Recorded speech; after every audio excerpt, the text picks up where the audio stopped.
नवरात्रि के 9 दिन भक्ति और साधना के लिए बहुत पवित्र माने गए हैं। इसके पहले दिन शैलपुत्री की पूजा की जाती है। शैलपुत्री हिमालय की पुत्री है। हिमालय पर्वतों का राजा है। वह अडिग है, उसे कोई हिला नहीं सकता।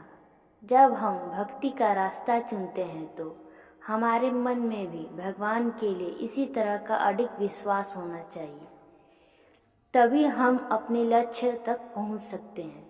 यही कारण है कि नवरात्र के पहले दिन शैलपुत्री की पूजा की जाती है। माँ शैलपुत्री सती के नाम से भी जानी जाती हैं। एक बार प्रजापति दक्ष ने यज्ञ करवाने का फैसला किया।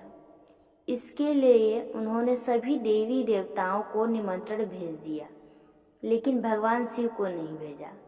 देवी सती भली भांति जानती थी कि उनके पास निमंत्रण आएगा, लेकिन ऐसा नहीं हुआ। वो उस यज्ञ में जाने के लिए बेचैन थी, लेकिन भगवान शिव ने मना कर दिया। उन्होंने कहा कि यज्ञ में जाने के लिए हमारे पास कोई निमंत्रण नहीं आया है और इसलिए वहाँ जाना उचित नहीं है। सती नहीं मानी और बार बार यज्ञ में जाने के लिए आग्रह करने लगी। सती के ना मानने की वजह से शिव जी को उनकी बात माननी पड़ी और अनुमति दे दी। सती जब अपने पिता प्रजापति दक्ष के यहाँ पहुंची तो देखा कि कोई भी उनसे आदर और प्रेम के साथ बातचीत नहीं कर रहा है। सारे लोग मुंह फेरे हुए हैं और सिर्फ उनकी माता ने स्नेह से उन्हें गले लगाया। उनकी बाकी बहनें उनका उपहास उड़ा रही थीं और सती के पति भगवान शिव का अपमान कर रही थीं। स्वयं दक्ष ने भी अपमान करने का एक भी मौका नहीं छोड़ा। ऐसा व्यवहार देख सती दुखी हो गईं। अपना और अपने पति का अपमान उनसे सहन न हुआ। फिर अगले ही पल उन्होंने जो कदम उठाया जिसकी कल्पना स्वयं दक्ष ने भी नहीं की होगी। सती ने उसी यज्ञ की अग्नि में खुद को स्वाहा कर अपने प्राण त्याग दिए।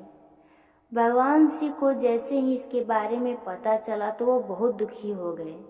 दुख और गुस्से की ज्वाला में जलते हुए शिव जी ने उस यज्ञ का विध्वंस कर दिया। सती ने फिर हिमालय के यहाँ जन्म लिया और वहाँ जन्म लेने की वजह से इनका नाम शैलपुत्री पड़ा।